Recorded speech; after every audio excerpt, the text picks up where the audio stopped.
देखो, द्रव्यमान प्रभाज क्या होता है? इसको कहते हैं मास फ्रैक्शन। और जितने भी प्रभाजों की बात अगर हम करें, एक बात याद रखनी है कि हम अनुपात की बात कर रहे हैं। ठीक है, एक सिंपल सा हम ले लेते हैं। जैसे सबसे पहले हमने एक वही काम पुराना मेजरिंग सिलेंडर लिया या फिर बीकर लिया। ठीक है, और उस बीकर में 5 ग्राम यूरिया ले लिया। 5 ग्राम यूरिया, और इसमें 95 ग्राम पानी डाल दिया। ठीक है, और भर लिया। अब इसको जल को मान लिया ए, इसको मान लिया बी। ये विलायक हो गया, विले। तो इसका भार हो गया W A equals to 95 gram. इसका भार हो गया W B equals to 5 gram. W B, W क्यों कह रहा हूं? डब्ल्यू मतलब वेट, 5 ग्राम। ये आप सबको पता है, विले है, ये विलायक है। और बिलियन में पूरा टोटल भार, बिलियन का कुल भार। तो बिलियन का कुल भार कितना होगा? बिलियन का जो भार है वो डिपेंड करेगा ए का भार प्लस बी का भार। ए का भार, ये भी समझ गए, विले का भार, और बी मतलब विले का भार, और ए मतलब विलायक का भार। ठीक है, तो टोटल ये कितना दिया है? 95, और ये कितना दिया है? 5। बिलियन कितना है? 100 ग्राम बिलियन। ठीक है, बिलियन का भार। अब हमसे कहा कि द्रव्यमान प्रभाज चाहिए हमें, किसका? दोनों में से किसी एक का ले। अगर इसका द्रव्यमान प्रभाज चाहिए तो विले का भार देखेंगे और कुल भार देखेंगे बिलियन का। कुल भार क्या होगा? W A plus W B, यही है ना, W A plus W B, कुल भार। और उसने कहा कि पानी का प्रभाज देखना है, द्रव्यमान प्रभाज, तो डब्ल्यू ए और कुल भार कितना है? W A plus W B. यानी नीचे लेना है कुल भार, और जिसका निकालना है उसका ऊपर लेना है। और इसके अनुपात को कहते हैं हम क्या? द्रव्यमान प्रभाज। दोबारा से सुन लीजिएगा, मैं आपको और डिटेल में बता देता हूं, जरा देखिए डेफिनेशन को।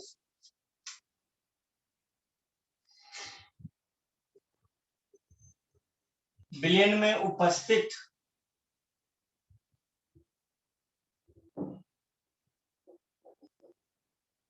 किसी एक घटक, एक घटक समझते हैं?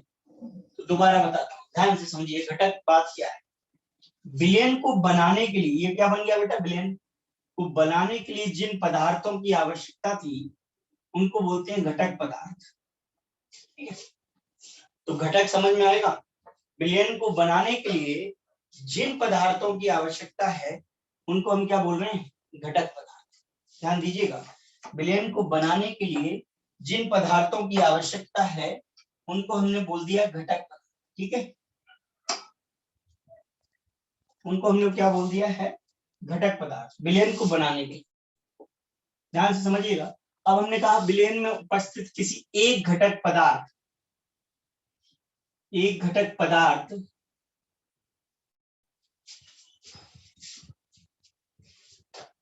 का भार के भार एवं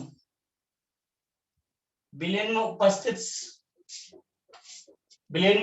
किसी एक घटक पदार्थ के भार एवं सभी घटकों, किसमें? बिलियन में उपस्थित सभी घटकों। अच्छा, एक घटक का मतलब क्या होगा? दोबारा से, यहां से, एक घटक पदार्थ, एक घटक का मतलब क्या है कि बिलियन में 2 घटक मौजूद, एक तो है विलायक और दूसरा है विले। तो इसमें से क्या कहा गया? किसी एक घटक, जिसका निकाल रहे। तो बिलियन में उपस्थित किसी एक घटक पदार्थ, एक घटक का मतलब क्या हुआ? विले लिया है या फिर विलायक लिया, एक लिया है कोई भी, तो हम लिखेंगे विले अथवा विलायक। राइट, का भार तथा विलयन के सभी घटकों का, विलयन के सभी घटकों का, के सभी घटक कौन से समझ रहे हैं बता मुझे। अभी विलयन में दो घटक दिख रहे हैं, कौन कौन से, विलय प्लस विलायक। तो सभी घटकों में कौन आ गया भाई, विलय अथवा विलायक नहीं, विलय और विलायक दोनों आ गए, विलय प्लस विलायक यानी विलय और विलायक। ठीक है, तो विलयन में उपस्थित किसी एक घटक पदार्थ का भार तथा विलयन के सभी घटकों के भार का अनुपात, कि भार का अनुपात क्या कहलाता है, द्रव्यमान प्रभाज कहलाता है, द्रव्यमान प्रभाज कहलाता है। ये बात है। तो द्रव्यमान प्रभाज आप कैसे समझे वो सुनिए। एक तो विलयन में जिसका द्रव्यमान प्रभाज निकाल रहे हैं उसका भार ले लीजिए और टोटल भार ले लीजिए, और इन दोनों के अनुपात को क्या कहते हैं, द्रव्यमान प्रभाज। जैसे समझ लो, माना कि विलयन के दो घटक ए और बी है,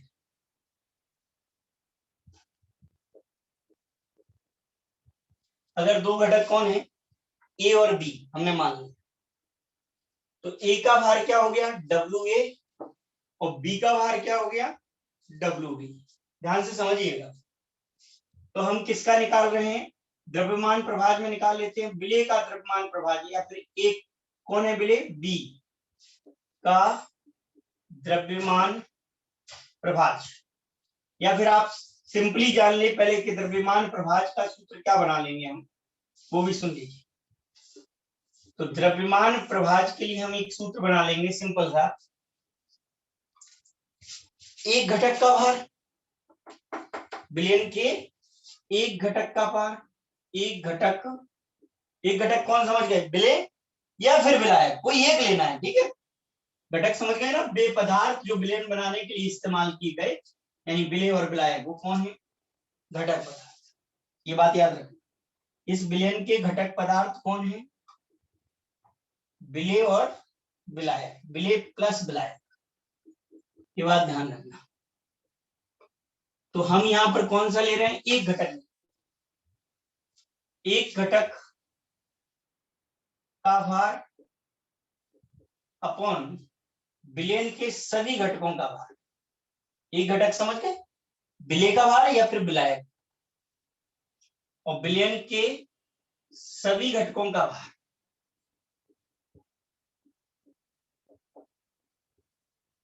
भार कहो या द्रव्यमान कहो, एक ही बात है। ठीक है दोस्त, और इस अनुपात को हम क्या कहते हैं, द्रव्यमान प्रभाज। सिंपल सा आ गया, या इसको हम क्या कह देंगे, द्रव्यमान प्रभाज कहते।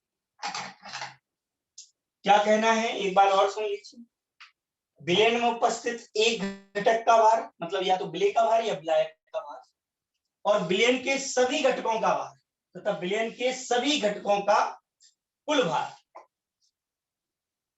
राइट, सभी घटकों का कुल भार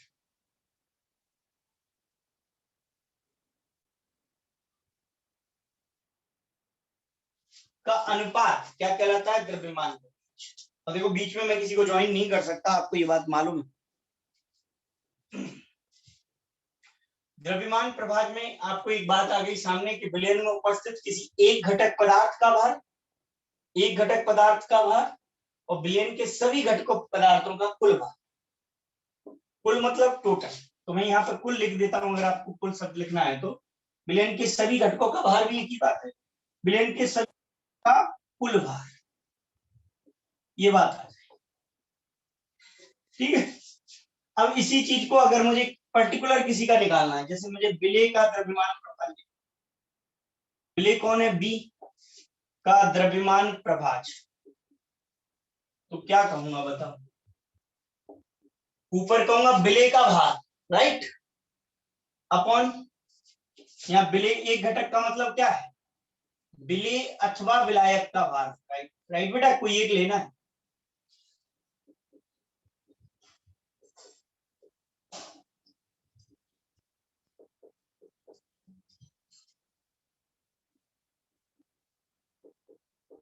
ठीक है, ये लेना है, कोई एक विलेय लेना है या फिर विलायक। और ये सभी घटक आ गए, तो सभी घटक कौन से हैं विलेय में, दो ही तो घटक लेके चले यार, कौन सा, एक विलेय लेके चले, दूसरा विलायक। तो यहाँ क्या कहूंगा, विलेय का भार प्लस विलायक का भार, दोनों को जोड़ दूंगा, देखो जोड़ा। और ऊपर क्या कहूंगा, जिसका निकालना है, अगर यहाँ विलायक का निकालना है तो ऊपर विलायक का है, ठीक है। तो एक क्या कहेंगे इसको, द्रव्यमान प्रवाह। तो इसमें देखो विलेय में उपस्थित किसी एक घटक, अभी विलेय का निकाल रहा हूं, तो विलेय का भार, राइट, अपॉन टोटल भार, टोटल क्या है, विलेय का भार प्लस विलायक का भार, ये बात है, ठीक है। अच्छा, इन चीजों को हम पहले से ही जानते हैं क्या है। तो मूल प्रभाज को जो है, क्योंकि मूल सॉरी, यहाँ पर हम क्या करें, द्रव्यमान प्रभाज निकाल रहे हैं, किसका, विलेय का। तो क्या कहने वाले, विलेय के भार को क्या कहते हैं बताओ, हम कहते हैं डब्ल्यू बी, देखो विलेय का भार, और नीचे कौन है, विलेय का भार प्लस विलायक का भार। और इसी प्रकार अगर हम निकालते हैं, किसका निकालते बेटा, ए का, यानी विलायक का द्रव्यमान प्रभाज,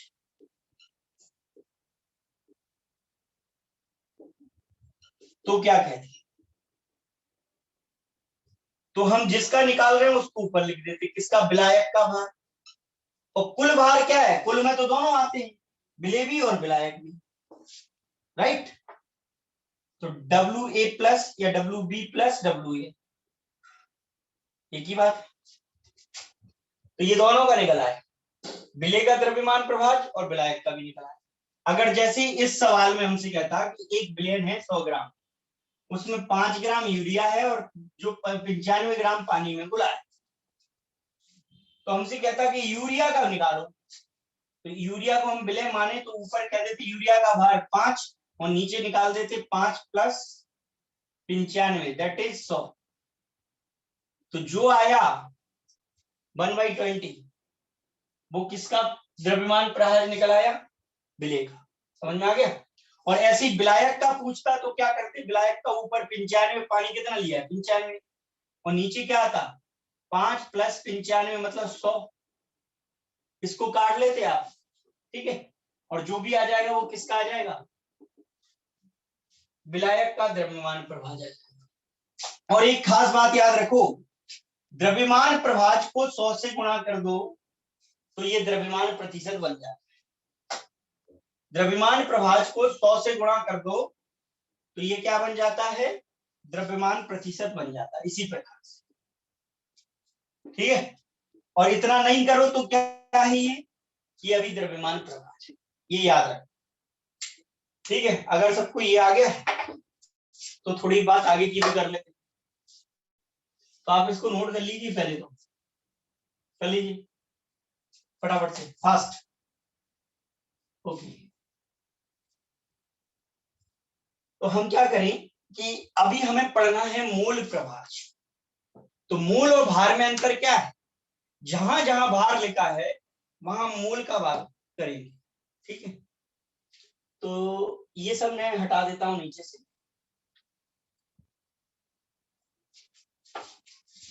और यहीं पर हमको क्या जानना है, मूल प्रभाज जानना।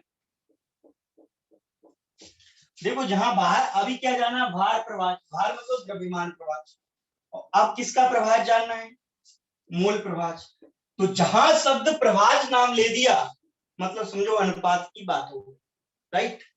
तो जहां प्रभाज कह दिया वहां किसकी बात हो गई, अनुपात की बात हो गई। तो हम यहाँ कौन ले रहे हैं, मूल प्रभाज, यानी द्रव्यमान की जगह पर क्या इस्तेमाल कर रहे हैं, मूल का वर्ग। तो हम लेंगे मूल प्रभाज। ओके, ध्यान से सुनिएगा कि क्या बदलना है आपको, वो भी समझ में आ जाएगा। देखो मैं पूरी बात वही लिख रहा हूं, बिलियन में उपस्थित, अंग्रेजी में कहते हैं मोल फ्रैक्शन, मोलल्स भी कहते हैं। तो बिलियन में उपस्थित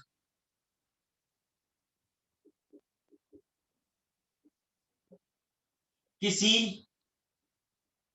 एक घटक, देखो पूरा वही चल रहा है ऊपर से, पदार्थ, ये पदार्थ लिखना जरूरी नहीं है, घटक भी लिख दोगे काली काफी है, लेकिन ऊपर लिखा है तो लिख दो। एक घटक पदार्थ यानी या तो विलय लेना है अथवा विलायक लेना,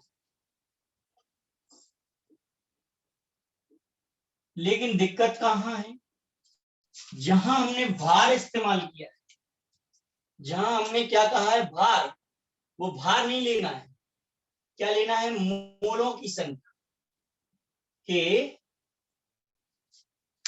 ध्यान से समझो, भार के स्थान पर क्या इस्तेमाल करना है, मोलों की संख्या। ठीक है, यानी क्या कह रहे हैं, ध्यान से समझो कि विलयन में उपस्थित किसी एक घटक पदार्थ का जहां भार लेते वहां कह रहे हैं कि मोलों की संख्या तथा विलयन में उपस्थित सभी घटकों के मोलों की संख्या। तो यही चाह रहा हूं, विलयन में या विलयन के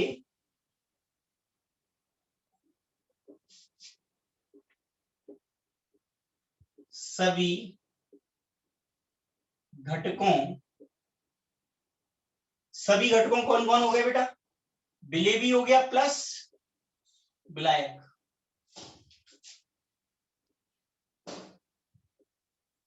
अब देखो यहां पर भार नहीं लेना, क्या लेना है, भार के स्थान विलयन में उपस्थित यानी विलयन के सभी घटकों के कुल मूलों की संख्या, कुल मूलों की संख्या। देखो जहां आपने क्या कहा कुल भार, वहां आपने कुल मूलों की संख्या इस्तेमाल किया, देख लीजिएगा, ये आप ध्यान रखिएगा। कि आपको दो चीजें याद रखनी है, एक तो ये और दूसरा ये। तो कितना आसान है कि विलयन में दो चीजें हैं, एक तो विलय प्लस विलायक यानी एक घटक के मूलों की संख्या और सभी घटकों के मूलों की संख्या का अनुपात। एक शब्दों में कहना है तो बस इतना कह दीजिए कि विलयन में एक घटक के मूल और अनुपात में लिख दीजिए यानी अपॉन में लिख दीजिए क्या, विलयन के सभी घटकों के यानी कुल मूल, एक घटक के मूल अपॉन कुल मूल, क्या हो गया, मूल प्रभाज। कुल मूलों की संख्या का अनुपात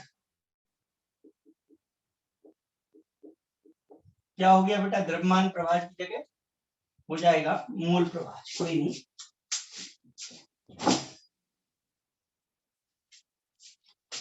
दिखेगा आपको।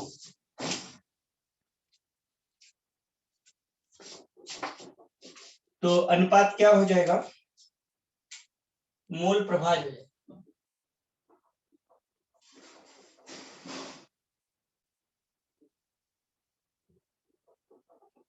मूल प्रभाज कहलाता है।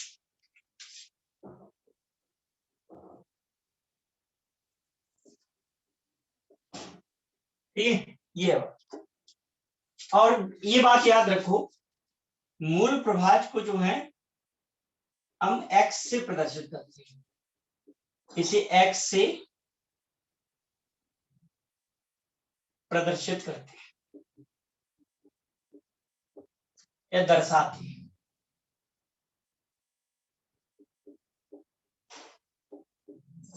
ठीक है, तो x से दर्शाया हमने मूल प्रभाज, ध्यान से सुनिएगा।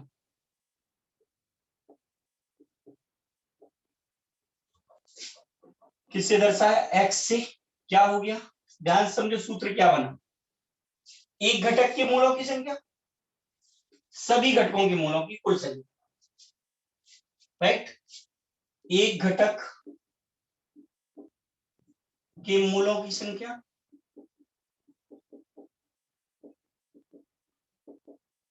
यानी या तो विलेय के मूलों की संख्या अथवा विलायक के मूलों की, और नीचे सभी घटकों के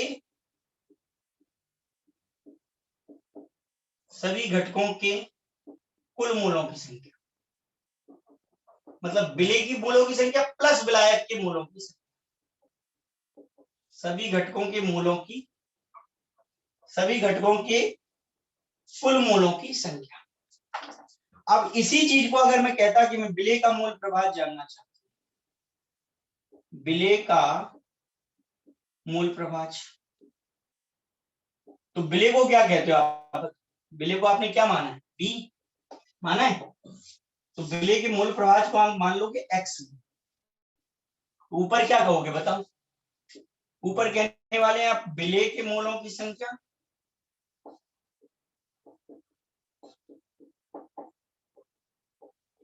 जिसका निकाल रहे हो, याद रखिए जिसका निकाल रहे हो उसको ऊपर ले, और कुल तो नीचे आना है। अगर यहाँ विलायक का निकालते तो एक्स ए कहते, ऊपर लिख देते विलायक के मूलों की संख्या, और नीचे क्या लिखेंगे, दोनों की विलेय के मूलों की संख्या प्लस विलायक के मूलों की संख्या, नीचे लिख दूं बेटा, यहाँ हमने ये जगह रखी मूलों की संख्या,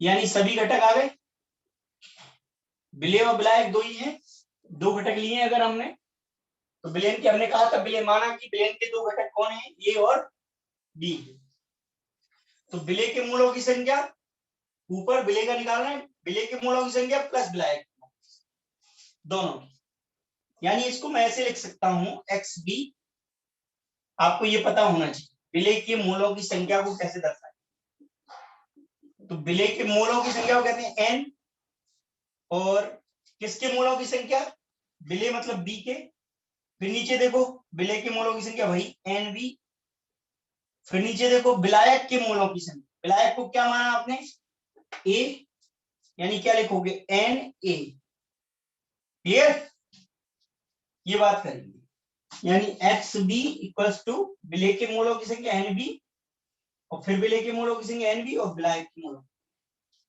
तो ये किसका आ गया, ये आ गया हमारा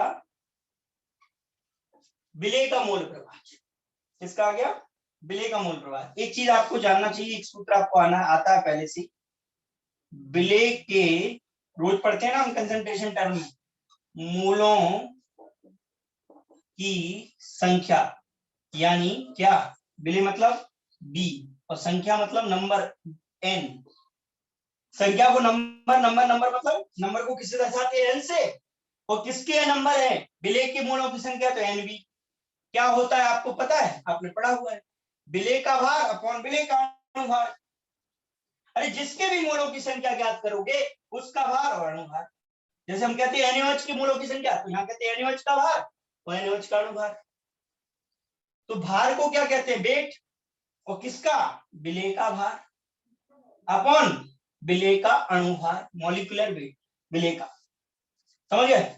ऐसे ही अगर विलायक के मूलों की संख्या ज्ञात करनी हो तो कहेंगे, यहाँ ध्यान से देखिएगा, विलायक के मूलों की संख्या, विलायक के मूलों की संख्या क्या कहेंगे उसको, एन ए, क्लियर है। अब एन ए में क्या हो जाएगा, ए का भार, अरे विलायक को कौन मानेगा, ए, तो ए का भार ए का अणुभार, या विलायक का भार अपॉन विलायक का अणुभार, क्या कहने वाले, W A by M A, दोनों के मूलों की संख्या आ गई आपके पास। अब इस सूत्र को और देखो, हम इसको ऐसे लिख सकते हैं क्या, वैसे यहां तक भी काम चल गया, आप यहां से अगर इनके सूत्र आपको पता है तो आप निकाल, लेकिन और देखना चाहते तो और देखो, एन बी की वैल्यू रख दो यहाँ, क्या आ जाएगा, WB अपॉन MB। फिर NB की रख दो, WB अपॉन MB। दोबारा सुन लो बेटा, यही पूरा लिख दिया यहाँ पर। अब ये विलय के मोलों की संख्या का सूत्र ये है, ANB की वैल्यू हो गया, इसको यहाँ रख देंगे, और यहाँ भी NB है तो यहाँ भी रख देंगे, और यहाँ Na है तो Na की वैल्यू यहाँ रख, प्लस WA अपॉन MA। तो ये आ गया आपका क्या, विलय का मोल प्रभाज। सिंपल है ना, समझ गए। अब हम क्या करें, ये हटा देते हैं। अब इसी तरह से अगर पूछता, मान लो कि विलायक के मोल प्रभाज अगर उसने पूछा होता, क्या पूछा होता, विलायक का मोल प्रभाज, तो हम विलायक का मोल प्रभाज कैसे बताते हैं वो देखते हैं। तो इसी प्रकार यहां लिख देंगे हम लोग, इसी प्रकार विलायक का मोल प्रभाज।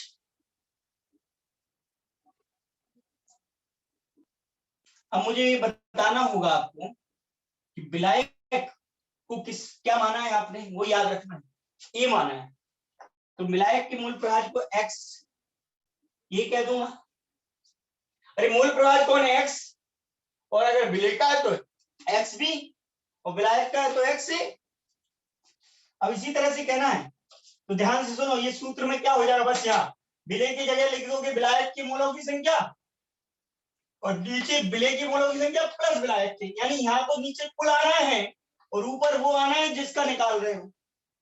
यानी विलायक के, विलय के मूलों की संख्या को तो आपने कह दिया NB, और अगर यहाँ विलायक होता तो क्या कहते बताओ, यहां से देखो, विलायक के मूलों की संख्या NB, सॉरी विलायक के मूलों की संख्या Na कहते, विलायक के मूलों की संख्या Na, और कुल मूल कैसे आते, विलय के मूलों की संख्या NB प्लस विलायक के मूलों की संख्या Na। तो ये किसका मूल प्रभाज हो जाता है, ये हो जाएगा आपका किसका, विलायक का मूल प्रभाज।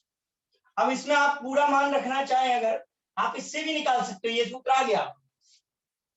लेकिन अगर पूरा मान रखना चाहें तो कैसे, आप डायरेक्टली मोलों की संख्या निकाल के लेके आओ, या फिर आप डायरेक्ट बता दो कि विलायक के मोलों की संख्या का सूत्र क्या होता है, WA अपॉन MA। तो मैं ऊपर लिख देता हूं, यहाँ ध्यान से समझिएगा, तो मैं लिख देता हूं WA अपॉन MA। अब क्या पूछा नीचे, विलय के मोलों की संख्या,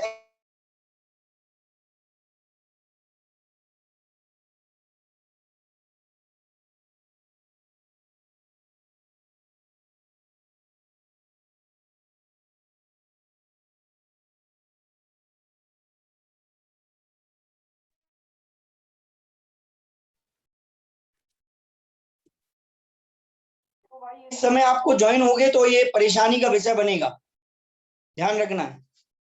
तो आपको समझ में आ गया, ये और ये इसमें कोई अंतर नहीं, दोनों एक जैसे ही आ गए ना यार, कुछ भी नहीं करना है, बस याद रखना है कि विलय के मोलों, विलय का मोल प्रभाज कहा तो ऊपर विलय के मोलों की संख्या रहेगी, बाकी नीचे तो कुल रहेगी, और विलायक का कहा तो बस ऊपर विलायक की मोलों की संख्या, नीचे तो कुल रहेंगी। तो कुल क्या है, Na की वैल्यू है WA अपॉन MA, NB की वैल्यू है WB अपॉन MB, और Na की वैल्यू फिर क्या है, WA अपॉन ME।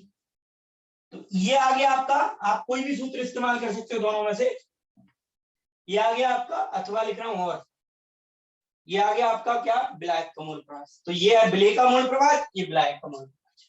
आप ये नोट कर लीजिए जल्दी से, हो गया, जल्दी से नोट कीजिए। ओके,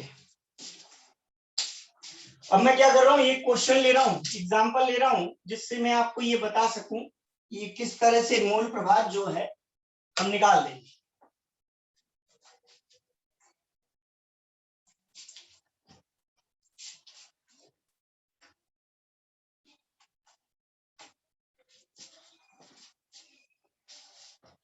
तो ध्यान से सुनिए, ये क्वेश्चन लेता हूं, तो 5.6 ग्राम KOH को 72 ग्राम जल में घोलकर घोलकर विलयन बनाया गया।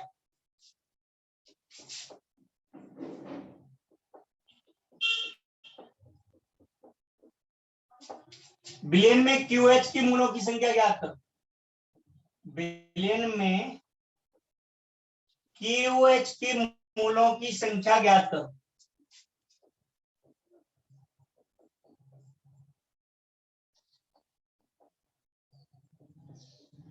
देखो बेटा, मोल प्रभाज एकमात्र अनुपात है, फिर से देख लो भले ही आप, कोई दिक्कत है तो, मात्र अनुपात है। विलयन के एक घटक पदार्थ की मोलों की संख्या और सभी घटकों के मोलों की संख्या, ये क्या होता है? अपॉन मतलब अनुपात। अनुपात को क्या कहते हैं? मोल प्रभाज। यानी विलयन के एक घटक के मोलों की संख्या और विलयन के सभी घटकों के मोलों की संख्या के अनुपात को हम कहते हैं मोल प्रभाज। सिंपल। तो अगर विलय का मोल प्रभाज देख रहे हैं तो ऊपर कहेंगे विलय के मोलों की, यानी एक ही घटक लिया है ना, विलय लिया है या फिर विलायक लिया। तो अभी विलय लिया है तो केवल कौन लिया? विलय लिया। तो ऊपर कह दिया विलय के मोलों की संख्या और सभी घटक मतलब विलय प्लस विलायक के मोलों की संख्या। सेम विलायक का मोल प्रभाज निकाला तो विलायक के मोलों की संख्या और सभी घटकों के मोलों की संख्या, सभी मतलब विलय के भी मोलों की संख्या और प्लस विलायक के भी मोलों की संख्या, दोनों ले लिए ना, समझ गए होंगे। चलिए ध्यान दीजिएगा, अब जो क्वेश्चन दिया है उसको सॉल्व करें। देखो परिभाषा में कुछ है ही नहीं याद करने का, बहुत आसान हो गया। विलयन की एक घटक के मोलों की संख्या और विलयन के सभी घटकों के मोलों की संख्या का अनुपात मोल प्रभाज कहलाता है। इसे H से प्रदर्शित करते हैं। एक बार और सुन लो, याद हो जाएगा, फिर करने की जरूरत ही नहीं पड़ेगी। विलयन में दो घटक है तो कुल घटक दो घटक और एक घटक कोई भी जिसका निकालना। तो विलयन के एक घटक के मोलों की संख्या और विलयन के सभी घटकों के मोलों की संख्या का अनुपात मोल प्रभाज कहलाता है। इतना याद है, ठीक है। और किससे प्रदर्शित करते हैं? X से। और विलय के मोलों की, विलय का मोल प्रभाज जानना हो तो एक घटक की जगह विलय के मोल ले लेना, बाकी नीचे तो वही रहेंगे टोटल मोल, ठीक है, कुल मोल। और अगर विलायक का जानना है तो ऊपर विलायक के मोलों की संख्या ले लेना, बाकी नीचे तो टोटल मोल ही रहेंगे, कुल मोल, यानी विलय के मोल प्लस विलायक के मोल, ये बात। चलिए तो हम ऊपर वाला एक सवाल जो दिया है हमें वो सॉल्व कर लेते हैं, ध्यान से समझिएगा।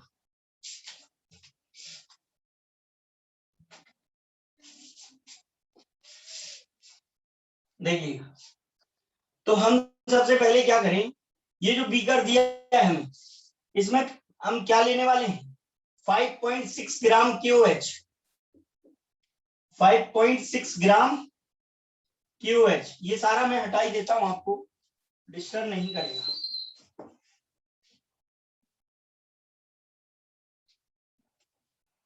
ठीक है,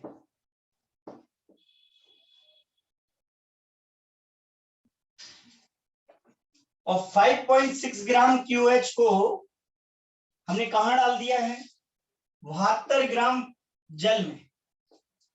ये हो गया A, ये मतलब WA की वैल्यू आ गई, A का भार 72 ग्राम, ठीक है। और इसको मान लिया हमने B यानी विलय, ये ज्यादा है तो विलायक, और विलय का भार WV 5.6 ग्राम, खत्म, ये कहा गया। सिंपल है। चलिए सबसे पहले आपको क्या जरूरत है, अगर आप क्या निकालने को कहा है हमको, जो है QH की मोलों की संख्या। QH को आप क्या माने हो? B, यानी KOH का मोल प्रभाज, तो KOH मतलब B का मोल प्रभाज।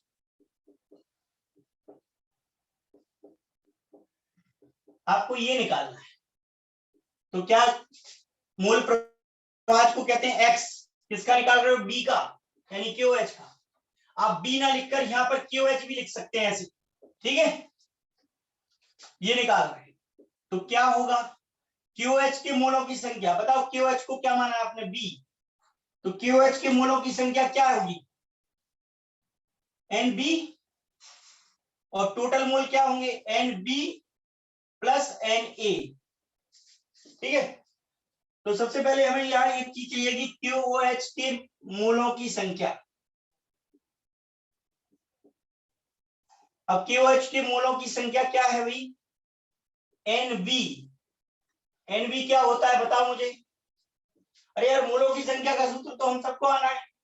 तो KOH का भार, भार मतलब वेट, किसका? B का, अपॉन KOH का अणुभार MB, यही है ना? तो पहले तो बता दो KOH का भार कितना दिया है? KOH का भार दिया है 5.6, खत्म। और KOH का अणुभार कितना है तो आप निकाल लोगे खुद। कैसे निकालोगे? K का 39, ऑक्सीजन का 16, हाइड्रोजन का 1, कितना आ गया? 40 और 16 46, सॉरी 56, 40 और 16 56, तो ये हो गया 56। तो इसके मोलों की संख्या आपने कैसे ज्ञात कर ली बताओ? कितने आ गए? या तो आप इस सूत्र को ले आओ, पूरे इसमें रखते जाओ, या डायरेक्टली इसमें रखना है तो इसमें रखते जाओ। इसमें रखना है तो पहले ये निकालने पड़ेंगे, ठीक है? तो कैसे निकालो? आप कहो डायरेक्ट रख दो सर, तो हम इसमें भी रख देंगे, यहाँ पर रख देंगे क्या? QH का भार और ये अणुभार। तो QH के मोलों की संख्या कितनी आ गई आप निकालो? 1/10। 1/10 का मतलब क्या होता है बताओ? 0.1। ये KOH के मोलों की संख्या। प्लस अब आपको क्या चाहिए? Na चाहिए। Na मतलब जल के मोलों की संख्या। अब जल के मोलों की संख्या आपको चाहिए तो आप क्या करेंगे बताओ? Na, right? Na चाहेंगे। Na में क्या करेंगे? A का भार, A का भार और A का अणुभार, ठीक है? तो A का भार कितना दिया? भार तो दिया है 72, और जल का अणुभार आप सब जानते हैं कितना होता है? 18। ये 1 इंटू 2 प्लस 16 इक्वल्स टू 18, ये होता है 18। तो 18 4 क्या हो गया? 72। आगे बेटा समझ में आया? तो ये ले लिया है। ये डिपेंड करता है यहाँ भार कितना दिया। अब भार तो मेरी मर्जी है, अगर मैं 90 लिख देता मान लो तो 90 में निकाल देते।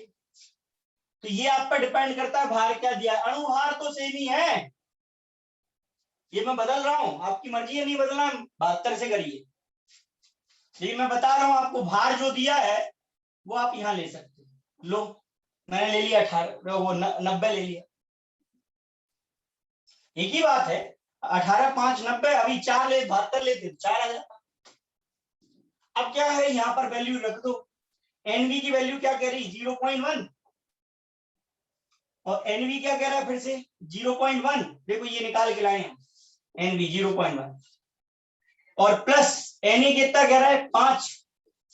अब इसको सॉल्व करिए, कितना आएगा? 0.1 अपॉन 5.1। तो सॉल्व तो आप कर लेंगे यार, आंसर आ जाएगा। नहीं है तो आपको बता देता हूँ, 1 को डिवाइड करना है 51 से, ठीक है? तो 1 को डिवाइड कर दो 51 से, तो हो तो नहीं रहा, तो 0 ले लो, पॉइंट ले लो। अभी भी नहीं हो रहा तो एक 0 और ले लो, अब हो जाएगा। 1 टाइम कितना बचा? 49। 0 लोगे तो ये करीब 9 बार चला जाएगा, तो 9 1 9 और 9 5 45, ये आ गया। ये आपका 1 आ गया और ये 3 31। 0 करोगे तो 5 6 30, यानी 6 बार और चला जाएगा। तो ये आ गया आपका आंसर 0.196। सॉरी यहां से देखो 0.0196। याद रहे कि प्रभाज की कोई इकाई नहीं होती, जितने भी प्रभाज होंगे उनकी कोई इकाई नहीं होती, ये बात याद है, ठीक है? और एक चीज और मैं यहां आपको बता दूं, क्या एक इंपॉर्टेंट सी बात बता रहा हूं, देखिएगा ध्यान से, ये हटा रहा हूं।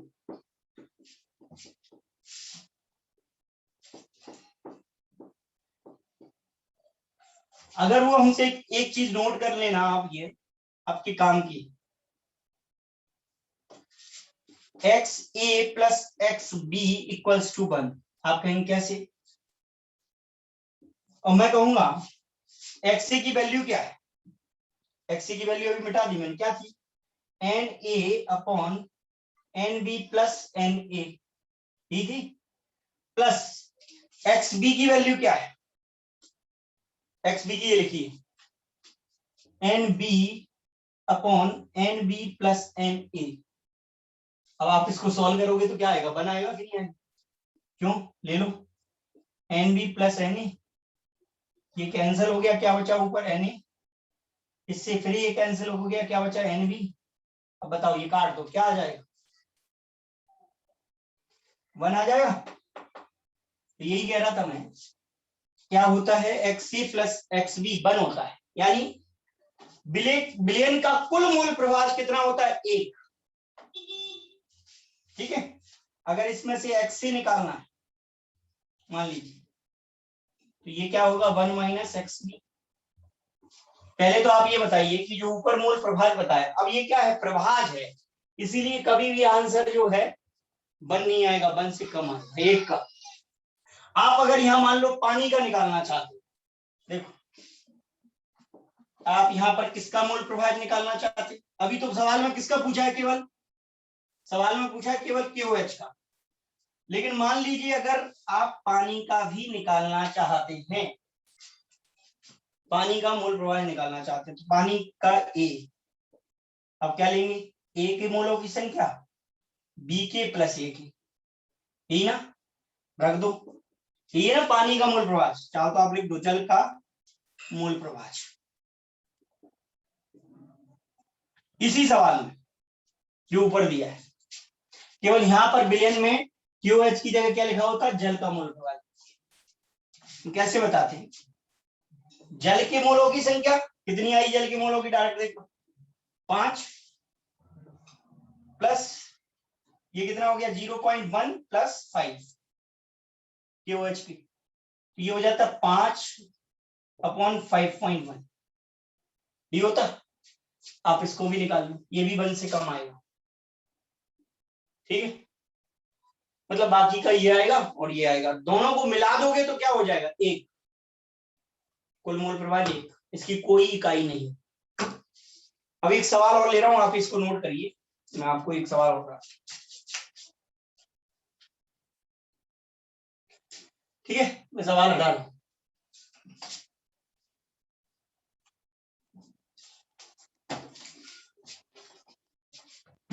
तो एक सवाल लिखता हूं,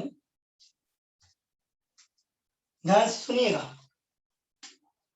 एक बिलियन जिसमें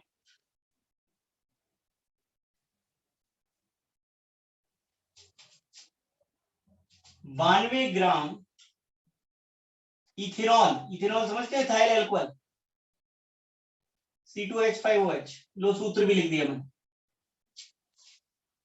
वह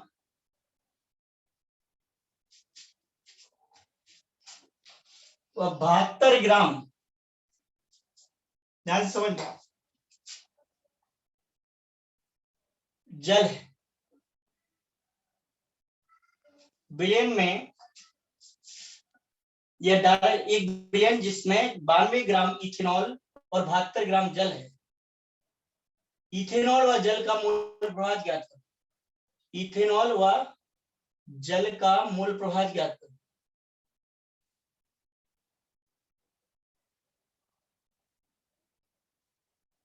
ये कहा, ध्यान से सुनिए, दोनों का पूछ लिया, ये मैं रब करने वाला हूं जो पहले हमने करा दिया, ठीक है।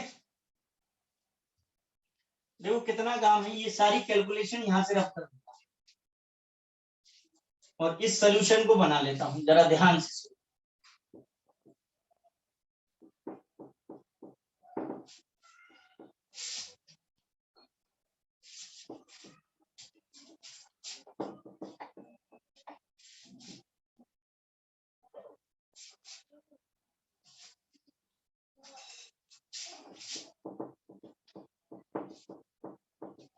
अब ध्यान से सुनो, हमने क्या किया, यहां लिया 92 ग्राम इथेनॉल और इसमें कितना मिला रहे हैं, 72 ग्राम जल। याद रखो जो ज्यादा है वो विलायक, तो इसको ये मान लेते, और जो कम है वो विलेय। तो ये किसका भार है, WB का, और ये किसका भार है, WA बराबर कितना है, 92 ग्राम। समझ गए।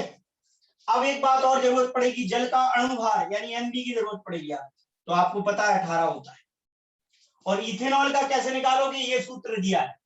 तो कार्बन का 12, 12 दूनी 24, और हाइड्रोजन का 1, 6 हाइड्रोजन कुल, तो 6 और 16 ये, तो 24, 6, 30 और 16 कितने हो गए, 46।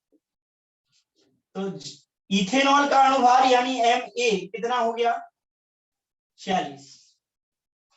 अब देखो आपको KOH का नहीं निकालना, बल्कि किसका निकालना है, इथेनॉल का। निकाल लो, इथेनॉल को क्या माना है, A, तो आप इसको इथेनॉल यानी C2H5OH लिख सकते हो यहां, ठीक है। और अब निकालो, बस बाकी तो वही है सूत्र। क्या बेटा, A निकाल रहे हो तो A को यहां रख दो, A, और टोटल तो वही रहेंगे। अब रख लो बेटा KOH के मोलों की जगह आप किसके मोलों की संख्या ज्ञात करना चाहते हैं, ये भी ध्यान दें। तो आपको सबसे पहले क्या चाहिए, इथेनॉल की मोलों की संख्या यानी Na, और पानी के मोलों की संख्या यानी NV, ये चाहिए। तो सबसे पहले आप इथेनॉल का भार देखेंगे कितना दिया है, 92, 92, और इथेनॉल का अणुभार देखेंगे कितना दिया है, 46। ऐसे ही पानी में देखेंगे तो भार कितना दिया है, 72, और अणुभार कितना दिया है, 18। तो मोलों की संख्या आ जाएगी, इसकी कितनी आ गई बताओ, 2, इसकी कितनी आ गई, 4। सिंपल। चल इसको सॉल्व कर लेते, पहले इथेनॉल का निकाल देते। तो क्या ऊपर कितना रखोगे, इथेनॉल के 2, और नीचे फिर पानी के NB 4, प्लस इथेनॉल के 2, कितना आ गया, 2/6, और सॉल्व करोगे तो कितना है, 1/3, राइट। 1/3 को और सॉल्व कर लो तो ये 10 हो जाएगा, 0 पॉइंट। तो 3 3 जा 9, 3 3 जा 9, 3 3 जा 9, ये आता जाए। तो ये तो कौन आ गया, इथेनॉल का मोल प्रभाज। समझ गए, मोल के अकॉर्डिंग इसकी कोई इकाई तो है ही नहीं, ठीक है। अब चाहिए आपको क्या, जल का मोल प्रभाज। तो जल का मोल प्रभाज को आप मान लो, जो भी मानना है, तो जल लिख दो यहाँ H2O, सिंपल हो जाएगा। तो H2O के मोलों की संख्या, और यहाँ क्या करोगे, H2O प्लस इथेनॉल के मोलों की संख्या, ठीक है। आप इसको ऐसे भी लिख सकते हैं, क्या, NB, NB और Na, एक ही बात। तो एन पानी के मोलों की संख्या कितनी दी है बताओ, 4, ये है। फिर पानी की 4, और इथेनॉल की कितनी दी है, फिर से देखो, इथेनॉल के मोलों की संख्या 2 दी है, तो आ जाएगा 4/6, दैट मीन 2/3, राइट। 2/3 को सॉल्व करो तो 2 के 20 हो जाएंगे, तो क्या, 0 पॉइंट, 3 6 18, ठीक है। फिर देखो, फिर वही कहानी, 3 6 18, और ये कहानी चलती जाएगी। तो हम क्या करें, एक बढ़ा के लिख दो, ज्यादा से ज्यादा चलती जाएगा, नहीं लिखो 6 6 6 6 लिख दो, कोई दिक्कत नहीं। अब आप याद करो, मैंने क्या कहा था, मोल प्रभाज XA प्लस XB कुल कितना होता है, 1, यही कहा मैंने, ध्यान दो। मैंने कहा कुल मोल प्रभाज XA प्लस XB कितना होता है, 1। 1 मतलब यहां से देखिए, XA कितना निकाल लिया आपने, XA कितना आया, 0.333, प्लस XB कितना आया, 0.667, दोनों को जोड़ दोगे कितना आ रहा है, 1। यानी ब्लेड का कुल मोल प्रभाज कितना होता है, 1। समझ आ रहा है इतना, और आ रहा है तो इसे नोट कर लीजिए। और अब मैं इसी सवाल में एक चीज जोड़ देता हूं, कि अभी बहुत हो गया कि 2 ही चीजें दी। अब मैं कह देता हूं, ये 1 बिलियन है जिसमें 92 ग्राम इथेनॉल, 72 ग्राम जल, और 60 ग्राम, देखो इसी में बढ़ा रहा हूं, ध्यान से समझिए, 60 ग्राम एसिटिक एसिड है, एसिटिक अम्ल है। ठीक है, क्या दिया? अब बोला कि इन तीनों का मोल प्रभाव ज्ञात करो, तो क्या दिक्कत है? ये दो तो पहले ही मिले रखे हैं, तीसरा एक और डाल दो, कितना? 60 ग्राम। अब मुझे बताओ सबसे ज्यादा कौन था इनमें? सबसे ज्यादा था इथेनॉल, तो ये विलायक हो गया, बाकी के दोनों मिले। अब ये 3 हो गए एक ही। अब बताओ किसका मोल प्रभाव ज्ञात करना है? तो पहले एसिटिक अम्ल का सूत्र लिख लो ताकि अणुभार आपको पता रहे। अणुभार कैसे निकालेंगे? कार्बन कितने हो रहे हैं? 2, तो 24। हाइड्रोजन कितने हो रहे हैं? 4, तो 4। ऑक्सीजन कितने हैं? 2, 16 2 32। कितना आ रहा है? 24 4 28, 30 30 दूनी 60, 60 ही आ गया। तो बाकी सबके मोलों की संख्या आपको पता है। एसिटिक एसिड के आप निकालोगे तो इसको NC मान लो, C मान लो। तो ऊपर क्या है? भार, भार कितना दिया है? 60। और नीचे क्या है? अणुभार कितना दिया है? 60। कितने आ गए? 1 मोल। राइट। अब आपको सवाल में जो पूछा है उसका आंसर करा रहा हूं, जरा ध्यान दीजिएगा। अगर मान लो आपसे पूछा गया किसके मोल ज्ञात करो, आपसे पूछा गया कि इथेनॉल हो गया आपका ए, ध्यान देते जाओ। ये इसको मान लिया बी और इसको मान लिया आपने सी, एसिटिक एसिड को। और आपसे पूछा कि आप मुझे बी के मोलों की संख्या ज्ञात करो। बी मतलब जल के, तो जल के मोल प्रभाव क्या हो गया? XB ज्ञात करना है। और जिसका निकालते हैं उसके मोलों को ले लेंगे ऊपर, NB। राइट। और नीचे आएंगे कुल, कुल कितने? अब 3 हो गए, 2 नहीं रहे। 1 2 3, यानी Na plus NB plus NC। Right. अब निकाल दो। तो NB कितना आया था आपको पता है? जल के मोलों की संख्या कितनी आई? 4। वो तो सवाल के अकॉर्डिंग है, आप जिस सवाल को देते हैं उसके। और नीचे क्या है? Na लिखा है पहले, तो Na कितना है? 2। NB कितना है? 4। और NC कितना आ गया? 1।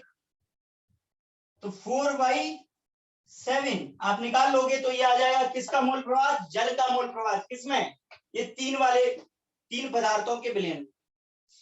अच्छा, अगर वो पूछता है एसिटिक एसिड का बताओ, तो आप लिखते हैं XC और ऊपर आ जाता है NC और नीचे वही रहती है Na plus NB plus NC, यानी ऊपर आ जाता है 1 और नीचे आते 7,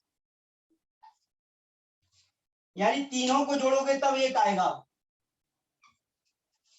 अब अगर मान लो कि वो पूछ लेता नहीं हमें तो ये क्या चाहिए, तो हम लिखते हैं XA और ऊपर आ जाता है Na और नीचे सारे Na plus NB plus NC और Na कितना है? 2 और ये पूरे कितने हो रहे हैं? 7, यानी 2 4 और 1 2 4 6 और 1 7, ये भी आप निकालें। तो इस तरह से आप क्या कर सकते हैं? मूल प्रभाव निकाल सकते हैं किसी का भी। याद रहे मोल प्रभाव की कोई इकाई नहीं, और मोल प्रभाव में हमेशा भार की चर्चा होती है। और भार एक ऐसी इकाई है जिस पर ताप का कोई फर्क नहीं पड़ता, यानी जो कंसंट्रेशन टर्म सांद्रता हमने पढ़ी अलग अलग, उनमें जो आयतन पर आधारित थी वो ताप बदलने पर बदल जाती है। कौन सी आयतन पर आधारित है? मूलरता, सांद्रता, नॉर्मलता, ये सब क्या थी? ताप आधारित, यानी ताप बदलो इनका मान बदल जाए। लेकिन एक थी द्रव्यमान पर आधारित, वो आयतन पर आधारित थी, यानी ताप बदलोगे आयतन बदलेगा तो उनका मान बदलेगा। और ये किस पर आधारित है? द्रव्यमान पर। जैसे एक और पढ़ी अपने मोललता और आज पढ़ा मोल प्रभाव। तो भार पर ताप का कोई प्रभाव नहीं होता, मतलब साफ है, भार पर ताप का कोई प्रभाव नहीं होता, मतलब साफ है इनके मान ताप बढ़ाने घटाने से परिवर्तित नहीं होंगे। और प्रभाव की, चाहे वो कोई भी प्रभाव हो, उसकी कोई इकाई नहीं होती। ठीक है। और कुल प्रभाव कितना होता है? 1, और 100 से गुणा कर दो तो प्रतिशत आ जाता। जैसे आपको वो पूछता ये कितना प्रतिशत है, तो आप इसको 100 से गुणा कर दो, तो ये आ जाता 66.7% और ये आ जाता 33.3%। हो गया टोटल 100%। सिंपल सा है, ये आप नोट कर लीजिएगा प्लीज, और फिर भी कोई समस्या है तो पूछिएगा।